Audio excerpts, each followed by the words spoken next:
on va démarrer. Aujourd'hui, on va parler non pas de macros et de comment les compter, parce que ça, je vous l'explique dans le programme et au final, vous allez très vite comprendre que ça n'est pas le plus important.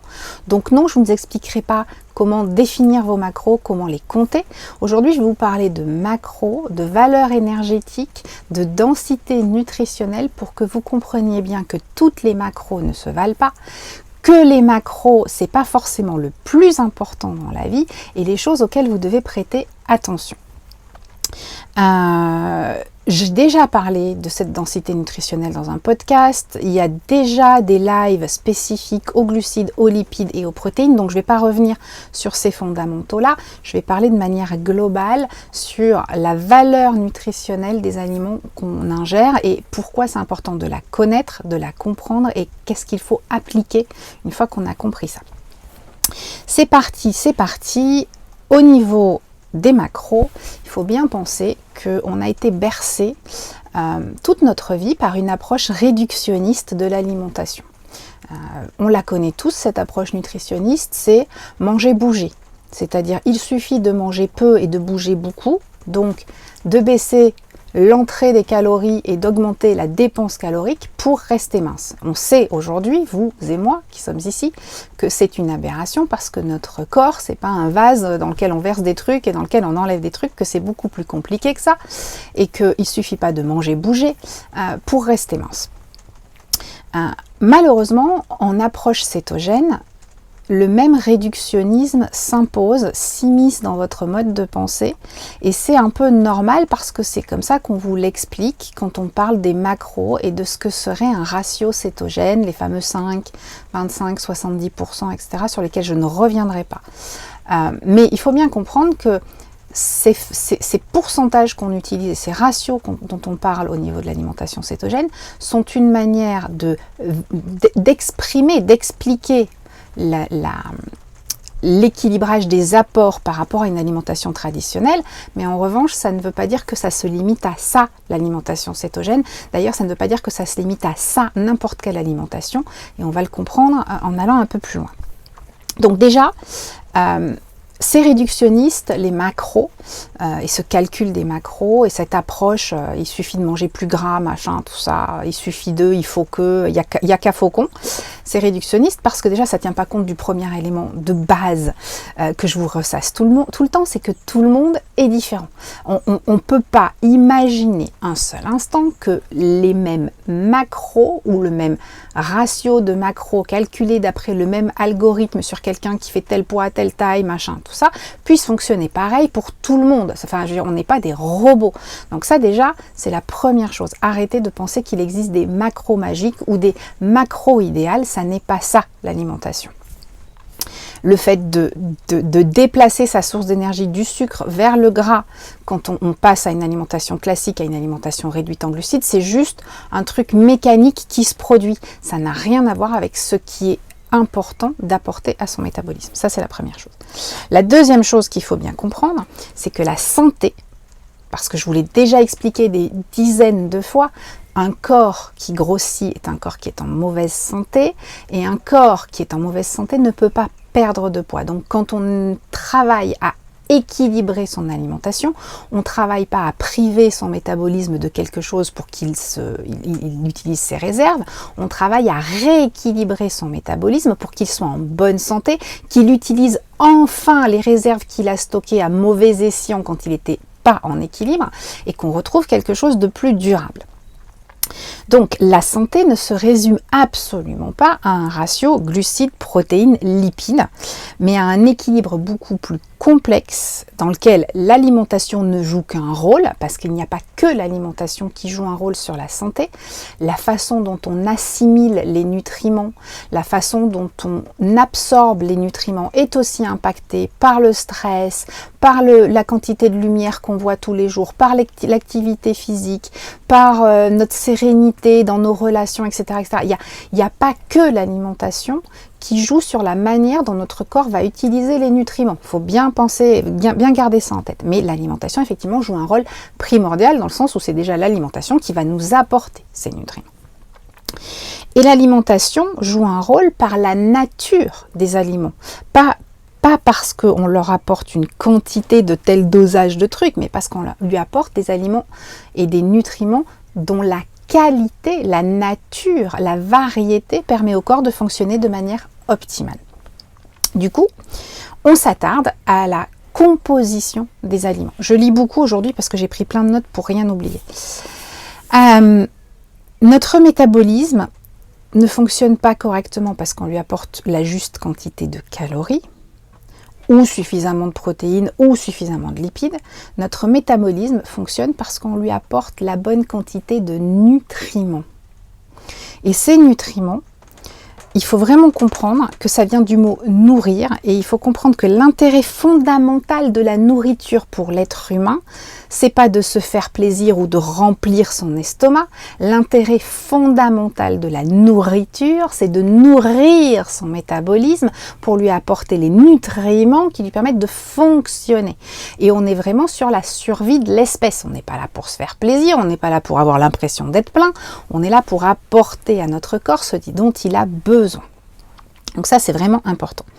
Et ça passe par des aliments qui vont apporter au corps des nutriments dont certains sont dits essentiels, dans le sens où ce sont des nutriments que le corps n'est pas capable de fabriquer lui-même.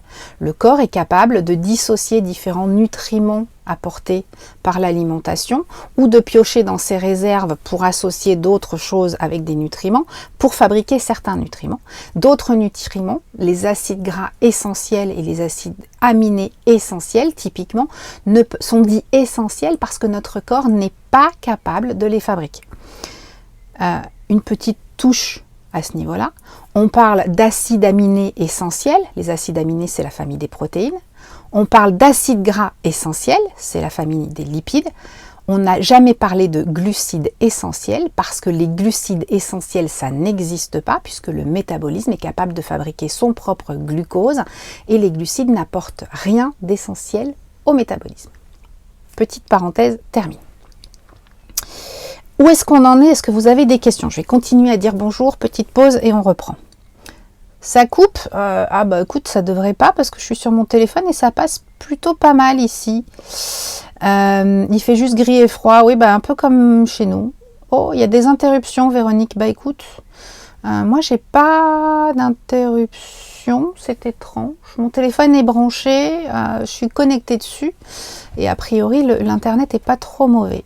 Vous êtes super sage, oui c'est ça Audrey, vous écoutez. J'espère que vous prenez des notes. Sachez que ce live sera disponible en replay, alors j'essaierai de l'uploader plutôt lundi, puisque aujourd'hui je vais rouler juste après, mais il sera disponible en replay tout de suite après, directement sur Facebook, parce que le live reste dans le flux d'activité du groupe sur Facebook. Si vous n'avez pas tout compris, n'hésitez pas à le revoir et à prendre des notes. Ok, c'est parti. Ah, c'est tout bon Véronique, super. Donc, on a donc vu que l'alimentation ne se résume pas à un ratio protéines, lipides, glucides, mais bien à la valeur nutritionnelle, à la densité nutritionnelle de ce qu'on ingère. Alors, on va faire un petit préalable. C'est quoi des nutriments? Parce que c'est vrai qu'il faut déjà comprendre ce que c'est les nutriments avant de comprendre ce que sont les macronutriments. Il y a deux types de nutriments, donc de molécules qui apportent une nourriture au corps, un nutriment nourrir. On est vraiment sur de la nourriture. Les premiers nutriments sont les micronutriments. Les micronutriments, c'est les vitamines, les sels minéraux, les oligoéléments, et ils contribuent à équilibrer le métabolisme. Ils activent, ils supportent certaines fonctions, ils limitent certains processus. En gros, c'est vraiment une source d'équilibre métabolique. Sans les bons micronutriments, notre métabolisme il n'est pas capable de fonctionner correctement et les signaux ne sont pas correctement reçus entre le cerveau et les organes, etc. Ils n'apportent aucune énergie. Il n'y a pas de calories dans des vitamines. Enfin, sauf si vous prenez vos vitamines sous forme de sucre vitaminé, les petites dosettes là qu'on met dans l'eau dégueulasse. Mais normalement, une vitamine, c'est pas calorique. Ça n'apporte pas d'énergie. Ça a une valeur nutritionnelle très importante. C'est primordial pour le fonctionnement du corps, mais ça n'est pas une source d'énergie. On les trouve dans tous les aliments. Pas seulement les légumes et les fruits. La viande, typiquement, est une fabuleuse source de vitamines. Et il faut aussi réaliser qu'en fait, la biodisponibilité des nutriments n'est pas, des micronutriments, vitamines, sels minéraux et oligoéléments, n'est pas forcément la même. C'est-à-dire qu'il peut y avoir beaucoup plus de vitamines dans un légume que dans de la viande, mais la vitamine présente dans la viande sera mieux assimilée. Enfin, certaines vitamines présentes dans la viande vont être mieux assimilées. Donc il faut arrêter de raisonner en quantité de vitamines et il faut penser à leur biodisponibilité et à leur absorbabilité. Parce que les légumes, comme j'en ai déjà parlé, et vous regarderez le live sur l'inflammation, je crois que c'est là-dessus qu'on en parle, les légumes typiquement sont pleins d'antinutriments, c'est-à-dire des éléments qui empêchent l'absorption des vitamines qu'ils contiennent, et du coup, il y a beau avoir beaucoup de vitamine C dans un légume, on va pas forcément aussi bien l'absorber, ou de zinc, ou de fer, ou que sais-je, que celui qui est présent dans la viande. Il y a énormément d'experts d'ailleurs qui expliquent qu'aujourd'hui, entre le trafic qu'on a fait pour l'agriculture intensive et l'absorbabilité qui est moindre des légumes, il vaut mieux manger, les légumes n'apportent quasiment plus rien en fait, les légumes et les fruits, à part des fibres et des glucides. Donc ça, c'est les micronutriments, vitamines, sels minéraux, oligoéléments. De l'autre côté, on a les macronutriments, ces fameuses macros qu'on vous rabâche tout le temps en céto, mais dont personne ne vous explique exactement ce que c'est et pourquoi c'est important. Donc, les macronutriments, c'est les glucides, les protéines, les lipides. Ce sont une source d'énergie. Les glucides et les protéines, c'est 4 calories par gramme. Les lipides, c'est 9 calories par gramme. Mais les protéines, au final, ça n'est rien d'autre que des éléments qui sont construits à partir d'acides aminés. Les protéines, c'est le nom qu'on donne à cette grande famille d'acides aminés qui contribuent à construire notre métabolisme. Les acides aminés, il y en a 22, dont 9 sont dits essentiels, c'est-à-dire 9 qu'on ne pourra pas fabriquer soi-même. Alors je vais vous les lister, mais ça ne va pas vous dire grand-chose. Le tryptophane, la lysine, la méthionine, la phénylalaline, la thréonine, la valine, la leucine, l'isoleucine et l'histidine. Ça, ce sont les acides aminés essentiels qu'on n'est pas capable de fabriquer et qu'on trouve majoritairement dans les produits d'origine animale. Les lipides, quant à eux, sont fabriqués à partir des acides gras essentiels. Et les acides gras essentiels, il y en a un nombre incroyable, mais globalement, ils sont classés en 3 grandes familles que vous connaissez. Les acides gras saturés, les acides gras monoinsaturés, les acides gras polyinsaturés. Donc, il y a énormément d'acides gras. Il y a quelques acides gras essentiels, les oméga 3, les oméga 6 notamment. Les oméga 3 et les oméga 6, on en a parlé dans le live sur les lipides. Attention, c'est l'équilibre entre oméga 3 et oméga 6 qui est important, bien plus que la quantité qu'on en consomme. Oui, tout ok pour toi, oui Maïté, c'est normal, à Garazi, on est connecté comme ça. Et les glucides, par contre, pour le coup, c'est la grande famille de tous les glucoses, sucre, amidon, saccharose, etc., qui eux n'apportent donc pas grand-chose au métabolisme à part de l'énergie. Alors bien entendu, le glucide qui est dans un légume va apporter des micronutriments de ce légume, mais c'est pas le glucide en lui-même qui amène le micronutriment. Donc c'est pas si simple, protéines lipides, c'est pas juste protéines lipides, c'est les bonnes protéines et les bonnes lipides pour avoir ces acides gras essentiels en priorité et la juste quantité des acides gras et des acides aminés en priorité pour nourrir son corps. L'exemple le plus frappant qui explique ça, c'est l'exemple des glucides. Par exemple, est-ce que vous pensez qu'une cuillère à soupe de glucose industriel va apporter à votre corps la même chose que l'équivalent en glucides des courgettes? Admettons qu'il y ait 10 grammes de glucides dans votre cuillère à soupe de glucose liquide, là. Si vous prenez 10 grammes de glucides dans des courgettes, donc pour avoir 10 grammes de glucides dans des courgettes, il faut en manger quand même un beau paquet, hein, il y a à peu près 400-500 grammes. Est-ce que vous pensez vraiment que c'est à la même richesse et la même valeur nutritionnelle? Absolument pas, parce que dans la courgette, vous aurez justement les fibres, les minéraux, les oligo-éléments et les vitamines de la courgette. Donc il faut arrêter de limiter votre réflexion à du glucide. Quand vous me dites « Ah oui, j'ai dépassé de 2 grammes de glucides », franchement, si vous avez dépassé de 5, voire même de 10 grammes de glucides en mangeant des légumes feuilles, ça sera beaucoup moins dramatique que si vous êtes resté sous vos 20 grammes de glucides en ayant mangé des cochonneries céto. Ok ?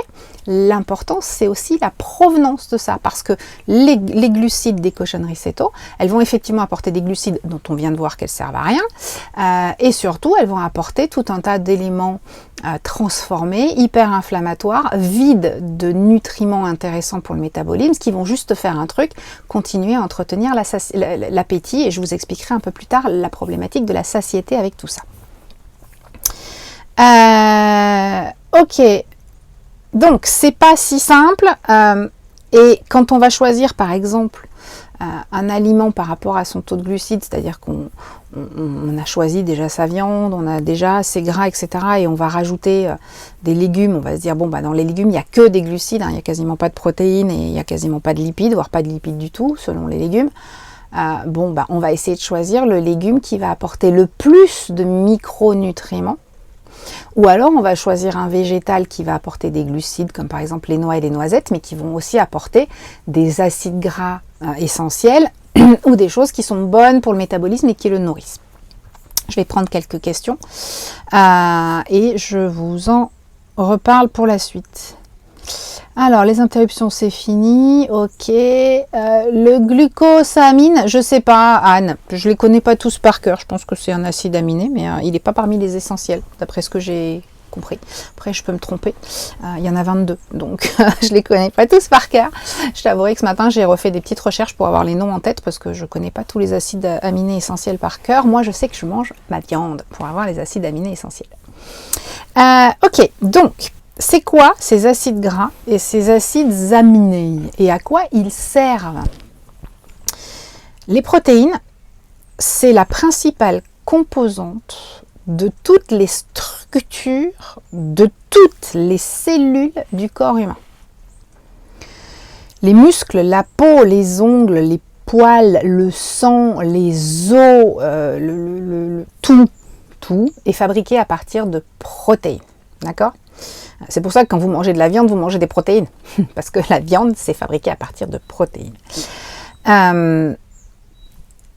Ces protéines qui fabriquent les os, la peau, etc., sont également la base de nombreuses hormones et de nombreuses enzymes, également la base des anticorps.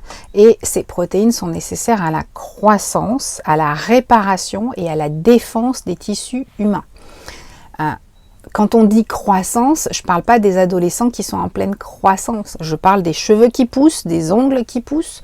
Je parle de votre capacité à croître musculairement. C'est-à-dire pour faire du muscle, il faut être capable de fabriquer du muscle, donc d'avoir des protéines suffisantes. Je parle de régénération des cellules, le vieillissement de la peau. La peau est tout le temps en train de se régénérer. S'il n'y a pas assez de protéines, elle ne se régénérera pas correctement, etc., etc. Donc, quand on parle de protéines qui aide à la croissance et au maintien des cellules, nos cellules ne font que croître et se maintenir toute notre vie, même si c'est un rythme moins important, c'est le but, d'accord ?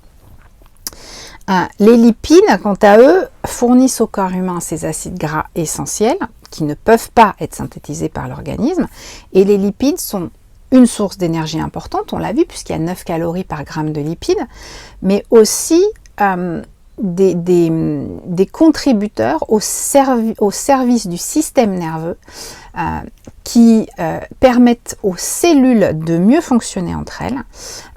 Elles constituent majoritairement la membrane des cellules. Donc l'intérieur des cellules, c'est des protéines et l'extérieur, c'est la membrane, c'est des lipides.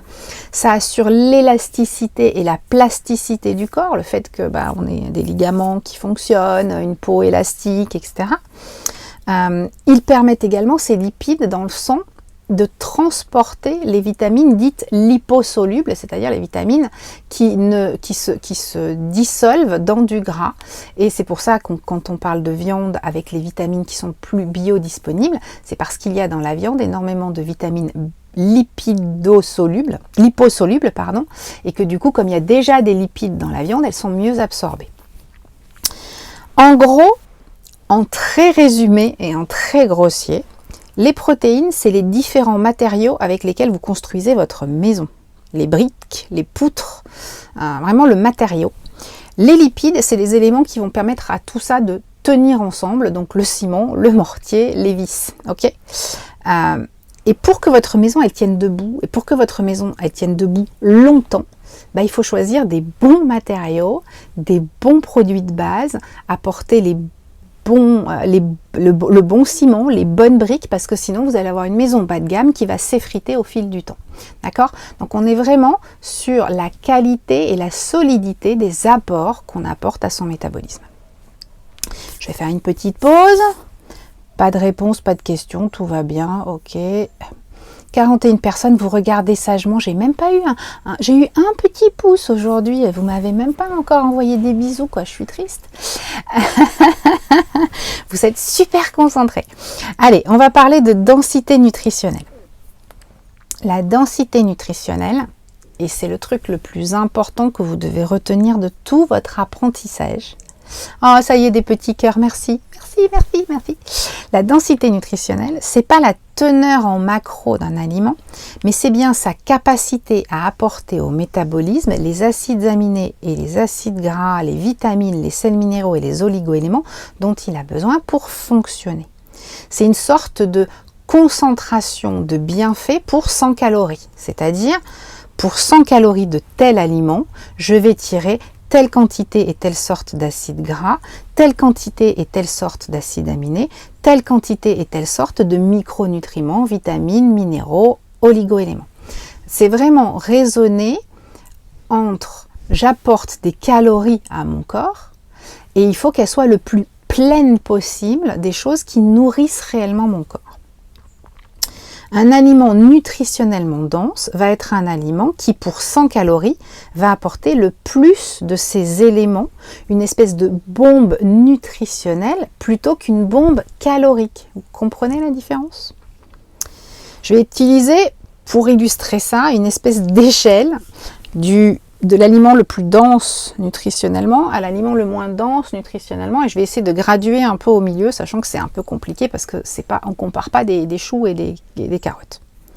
Tout en haut de l'échelle, l'aliment le plus nutritionnellement dense, le champion toute catégorie, celui qui apporte le plus d'acides aminés, le plus d'acides gras, le plus de micronutriments pour 100 calories, roulement de tambour, le morceau d'animal.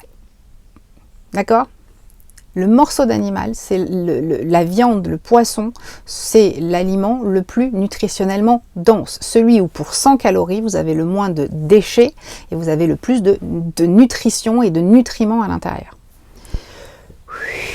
À l'opposé de la densité nutritionnelle optimale, vous avez les nouilles de konjac.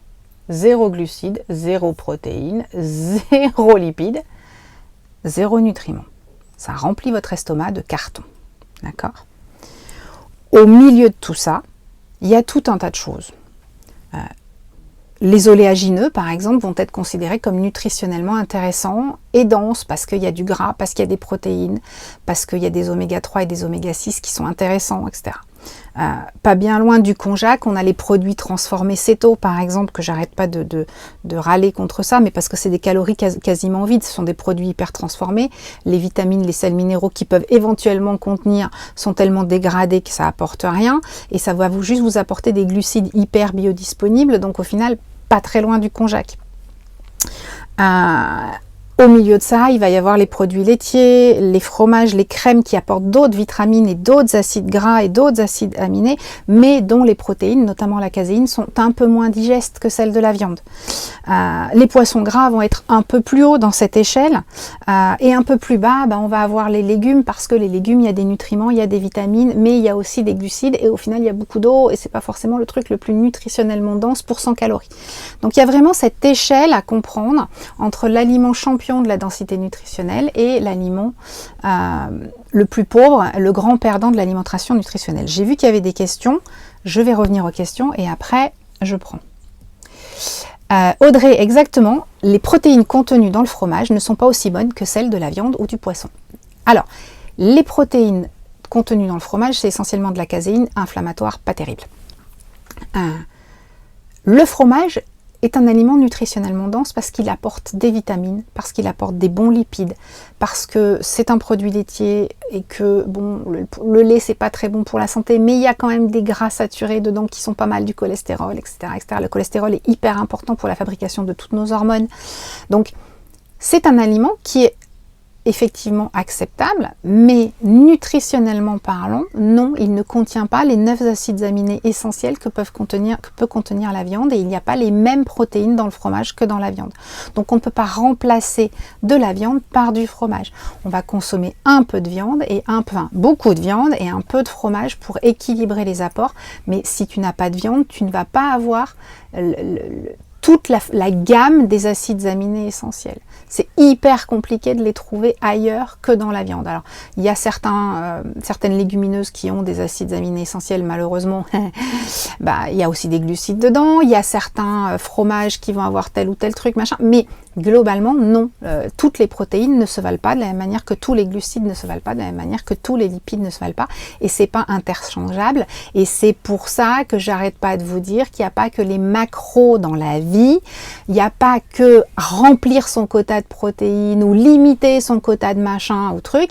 Ce qui est important, c'est d'apporter à son corps les nutriments dont il a besoin. Donc, arrêtez de penser macro dans le sens où vous n'arrivez pas à... J'ai des soucis de connexion. Coupé, je ne peux plus me reconnecter. Pas normal, si près l'une de l'autre. Oui, écoute, je pense que c'est l'internet qui est pas terrible.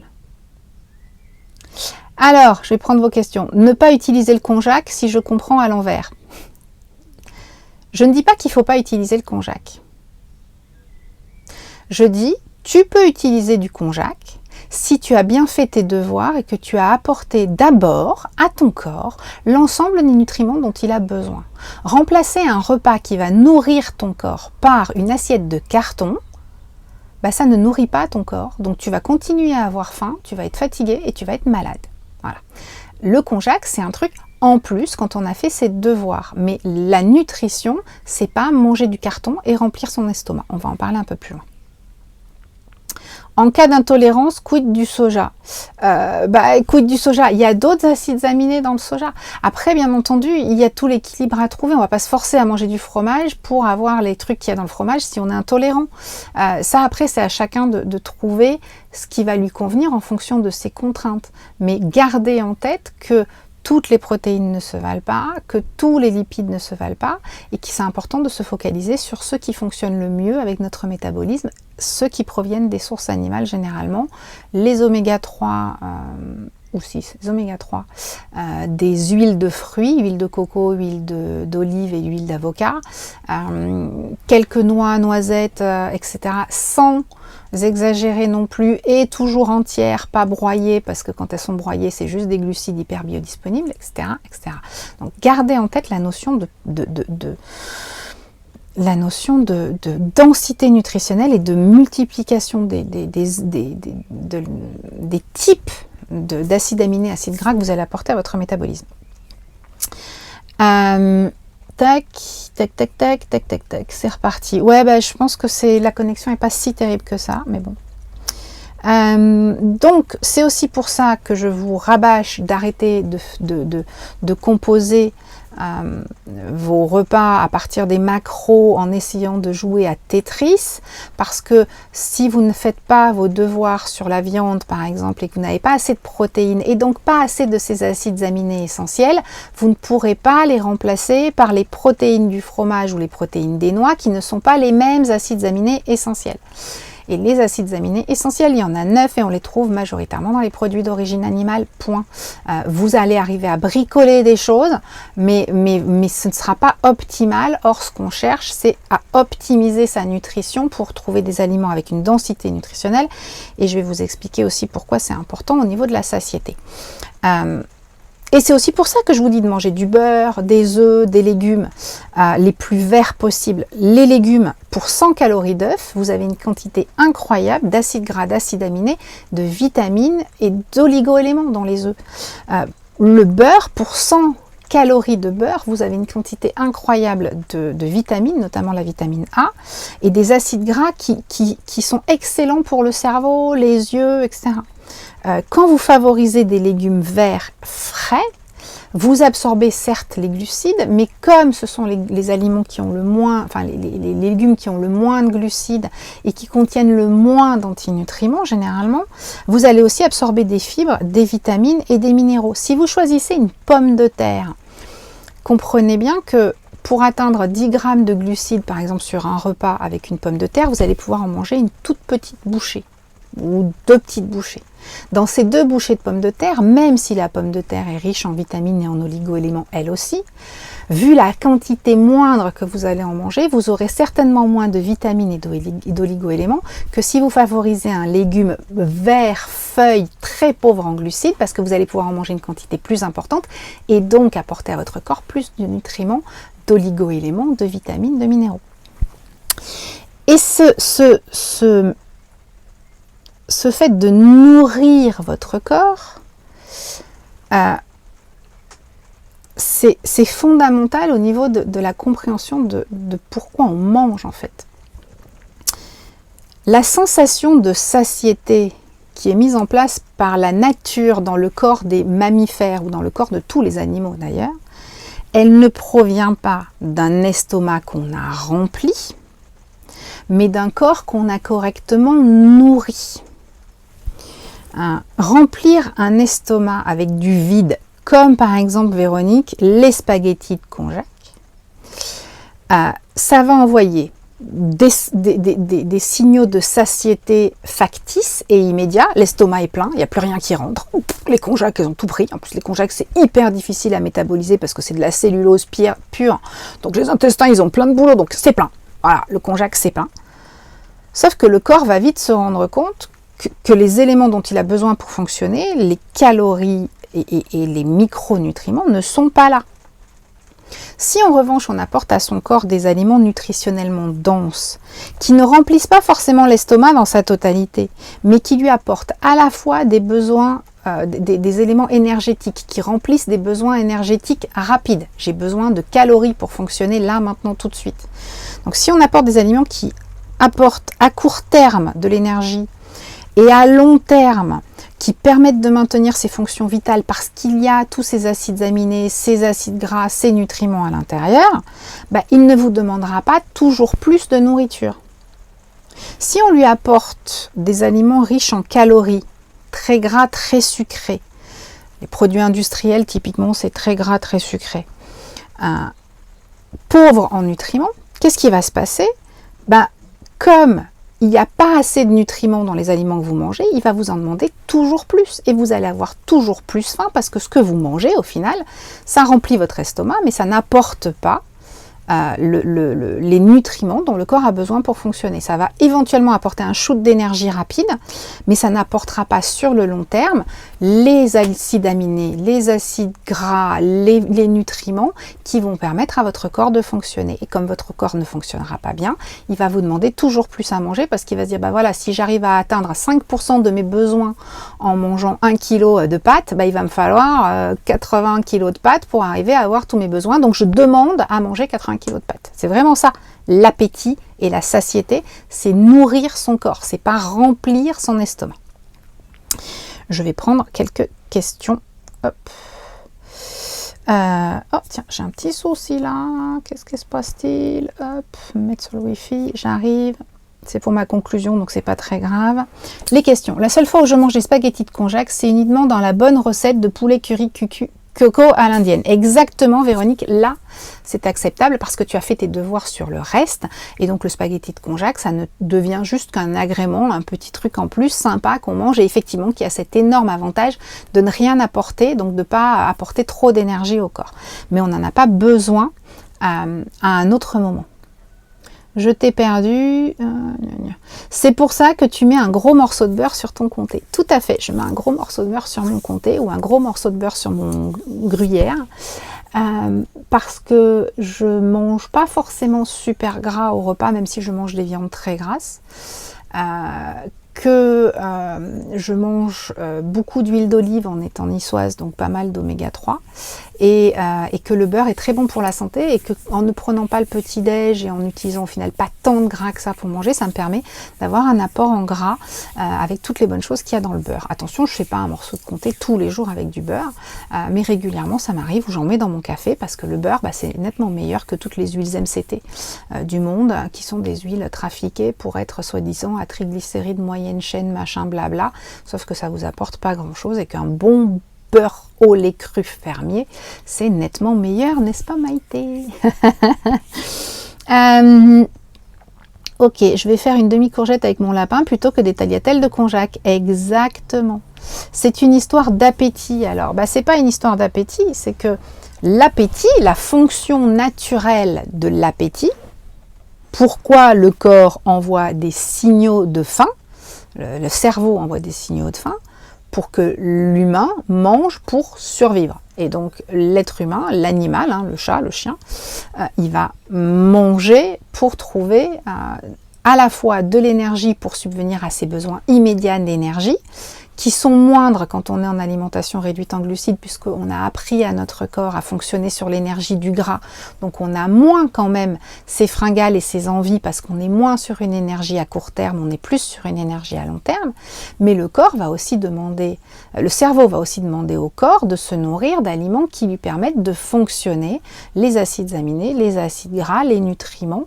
Et c'est pour ça qu'on dit « Oh, je vais avoir mes règles, je suis fatiguée, j'ai envie de chocolat ». Bah oui, vous avez envie de chocolat parce que votre corps a des besoins supplémentaires en magnésium à ce moment-là de votre cycle. C'est l'appétit, la fonction naturelle de l'appétit, c'est d'apporter au corps ce dont il a besoin pour vivre, pas ce dont il a besoin pour se faire plaisir, pas ce dont il a besoin pour remplir son estomac, pas uniquement ce dont il a besoin pour avoir de l'énergie immédiate, mais pour vivre, pour continuer à alimenter la machine. Spaghetti de courgettes, ça passe bien. Oui, alors moi j'ai pas de spaghetti, j'ai pas de spiraliseur dans mon camion, donc je fais pas de spaghetti de courgettes, je les râpe, j'ai une râpe pareil. Depuis 4 mois de programme avec toi, plus aucune envie de grignoter. Non, clairement. Et c'est un exemple assez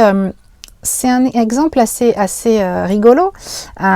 Souvent, moi, quand je publie mes assiettes sur les réseaux sociaux, il y a des gens qui viennent vers moi en disant « Mais tu manges que ça ?» Parce qu'effectivement, dans mon assiette, il y a une belle cuisse de poulet. Attention, c'est du gros poulet, c'est une belle cuisse de poulet, avec une petite poignée de légumes à côté, et j'ai mis du gras par-dessus. Et éventuellement, je vais manger une lichette de fromage, mais genre 20 grammes, et peut-être, mais pas chaque fois, terminer avec un petit yaourt, un yaourt de soja, ou un yaourt de brebis avec du tahini dedans. Enfin voilà, effectivement, quand on regarde mes assiettes, je ne mange pas grand-chose. Je complète éventuellement dans l'après-midi, quand j'ai faim, avec mon morceau de fromage avec du beurre dessus, mais en quantité, je mange pas grand-chose. Mais ce que je mange est tellement nutritionnellement dense, avec des légumes frais, avec de la viande fraîche, avec des aliments qui nourrissent mon corps, que mon corps n'a pas faim de plus. Je ne suis pas affamée quand j'arrive à table, et le peu que je mange me suffit largement à atteindre la satiété, parce que mon corps a pris le pli, et ça vient pas en un jour, ça va pas se faire demain, mais c'est important de comprendre ça. Votre corps a besoin de nutriments, il n'a pas besoin d'un équilibre, d'un ratio cétogène, de ceci ou de cela. Votre corps, il a besoin des nutriments qui lui permettent de fonctionner. Donc visez la densité nutritionnelle et choisissez des aliments qui vous apportent avant tout des acides gras, des acides aminés, des vitamines, des sels minéraux, des oligo-éléments. Supplémentez-vous si besoin au début, pour que justement petit à petit votre corps sorte de la mécanique délétère de il faut que mon estomac soit rempli pour que j'ai de l'énergie, et recommence à comprendre son fonctionnement primal et animal. Il faut que la nourriture qu'on me donne contienne les nutriments dont j'ai besoin pour fonctionner.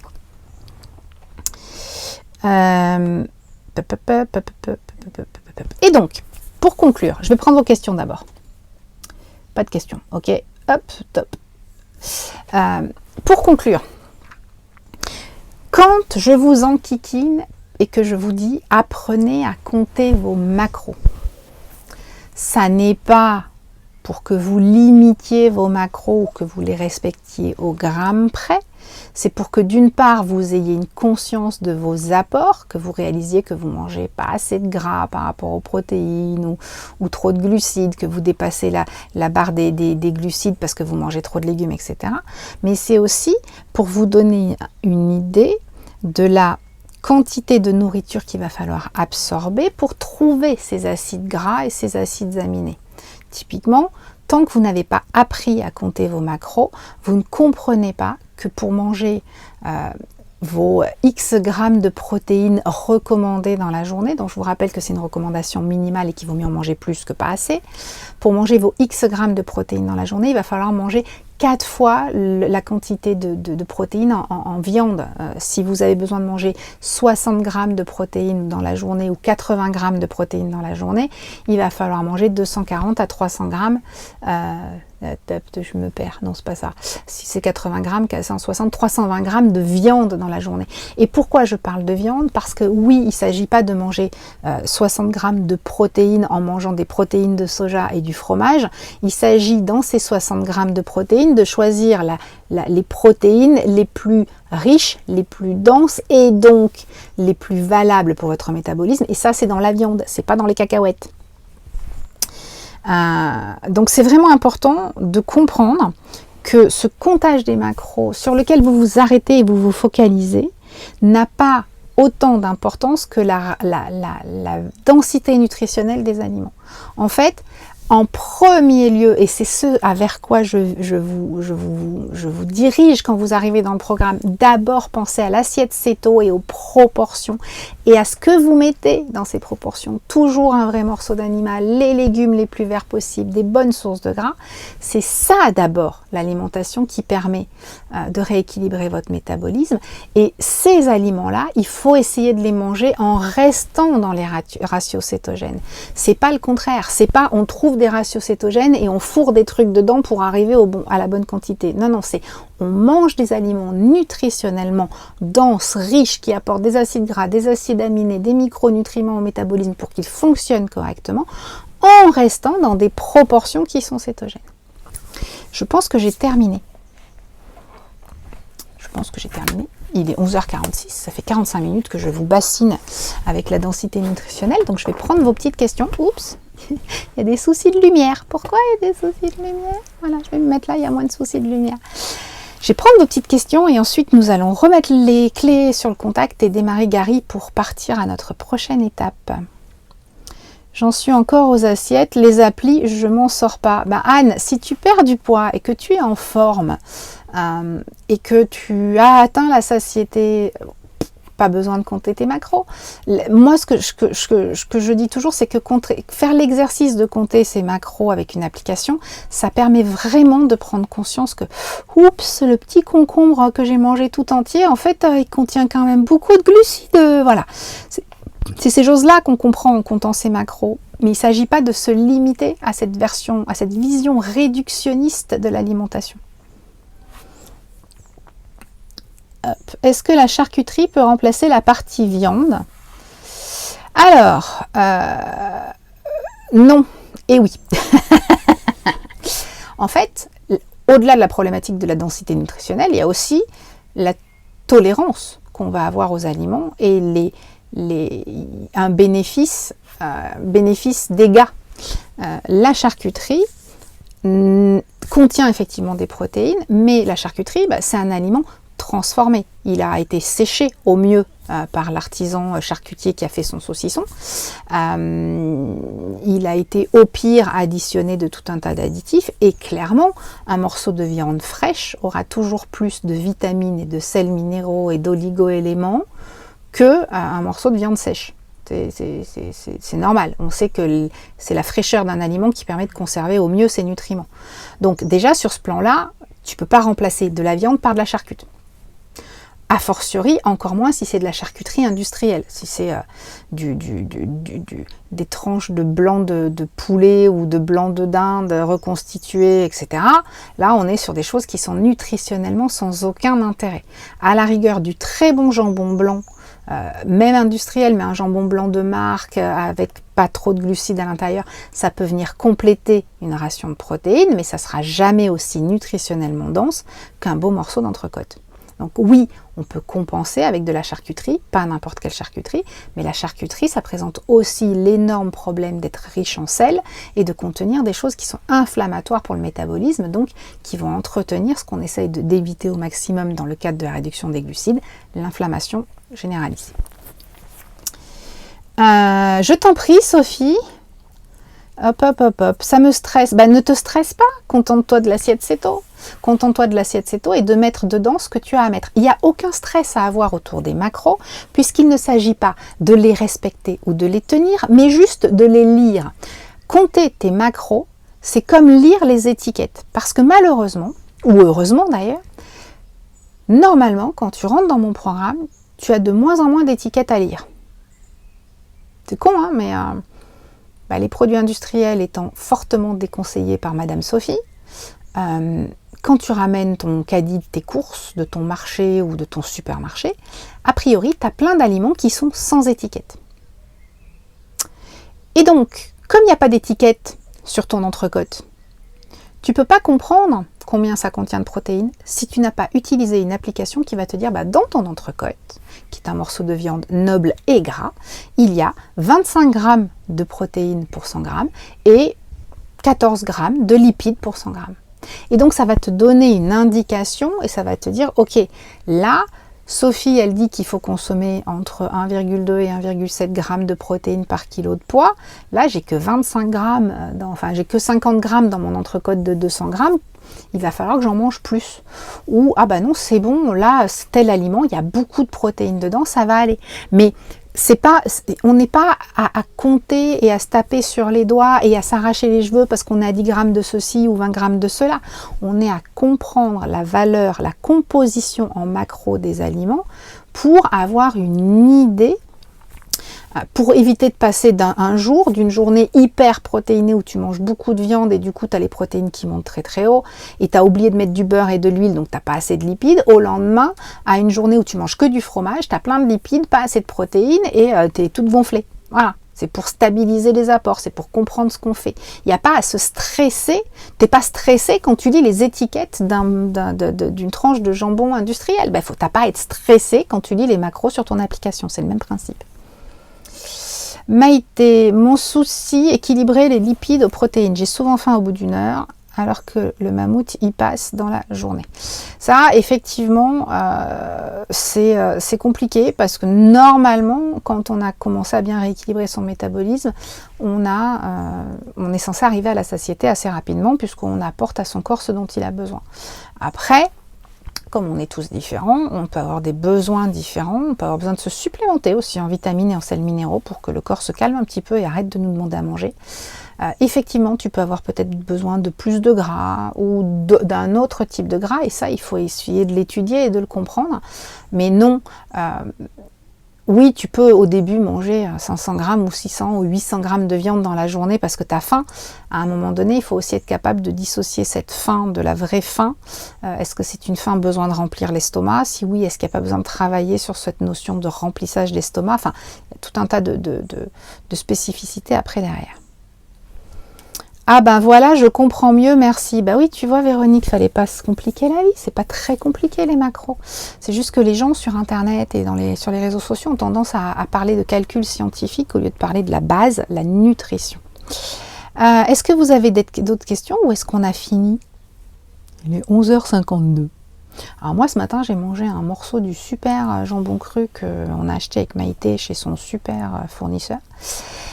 Et un morceau de super fromage de chèvre avec une grosse tranche de beurre salé dessus. Donc je ne vais pas déjeuner, je vais pouvoir partir tout de suite après ce live.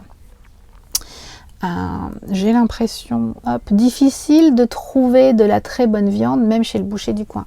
Certes, ça c'est un autre problème. Mais c'est toujours mieux de manger de la mauvaise viande de supermarché que de la pizza. D'accord? Il y a un moment donné aussi où il faut arrêter de penser qu'il faut tout faire parfaitement. Moi personnellement, je n'ai pas les moyens d'aller acheter ma viande chez le boucher tous les jours vu la quantité qu'on mange. On est trois mangeurs de viande. Même si je ne mange pas des quantités astronomiques parce que je dois être à 160-200 grammes de viande par repas. Ça coûte vite cher et j'ai pas les moyens. Donc oui, j'achète de la viande hachée au supermarché. Donc oui, des fois, j'achète des côtes de bœuf pas terribles et de la viande bovine élevée qu'on ne sait pas, parce que j'ai pas les moyens d'aller chez mon boucher m'acheter une côte de bœuf et que j'ai envie d'une côte de bœuf. C'est pas grave, c'est toujours moins pire. On fait au mieux aussi. L'important, c'est pas de tout faire parfaitement bien, c'est de comprendre ce qu'on apporte à son corps et que justement, quand on mange des viandes de qualité un peu moindre parce qu'on n'a pas les moyens, peut-être que ça vaut le coup de se supplémenter en vitamines, en sels minéraux, parce que du coup, on n'a pas ces apports-là dans la nourriture. Mais voilà, l'important, c'est de faire au mieux selon ses capacités, en comprenant pourquoi on le fait et en comprenant que ce qui compte, c'est d'apporter au métabolisme les nutriments dont il a besoin pour fonctionner, pas de remplir son estomac de vide. Alors, Fabienne, j'utilise Yazio en indicateur, mais je ne focalise plus sur les chiffres et cela marche pour moi. Oui, exactement. Yazio, c'est un bon indicateur. Compter ses macros, c'est un bon indicateur pour comprendre. Au début, ça permet de se rendre compte que, oh là là, on consomme vraiment pas beaucoup de lipides, il faut qu'on trouve un moyen d'augmenter, machin, etc. Mais après, on n'est pas à 10 grammes, on n'est pas à 20 grammes. Alors oui, au niveau des glucides, si vous commencez à manger 100 grammes de glucides par jour, vous allez avoir un problème. Mais entre 18 et 25 grammes ou 18 et 30 grammes de glucides, s'ils proviennent uniquement des légumes les plus verts possibles, il n'y a pas de souci. En revanche, 22 grammes de glucides qui proviennent uniquement de barres céto, il y a un souci. Il est là le truc. Okay, c'est vraiment la nature des macros qui comptent et pas leur quantité. Bon, on a fini. Loupé le live, bisous les boulettes. C'est pas grave, il faudra regarder. Il est disponible dans le groupe. Dès que je fais stop, vous allez le retrouver dans le groupe et vous pouvez le re-regarder directement dans le flux d'actualité du groupe. 11h55, on se retrouve la semaine prochaine, ce sera le 22 mai. Normalement, je serai, je sais pas, quelque part au bord de l'océan. Avec un peu de chance, je vais croiser Lisa cette semaine qui sera aussi dans le coin où je vais passer.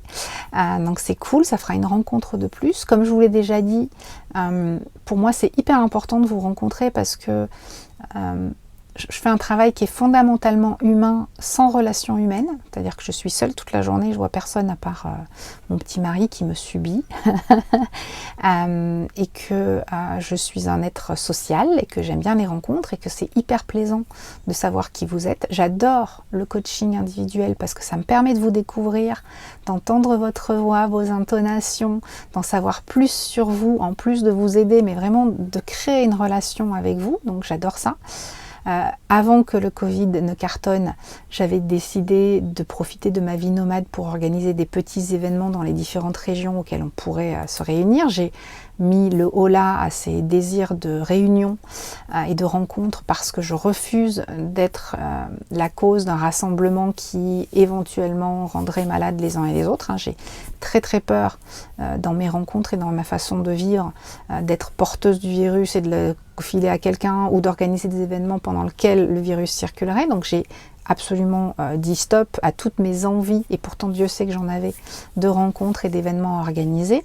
Je compte bien m'y remettre dès que tout cela sera un peu calmé. Le vaccin est une première étape.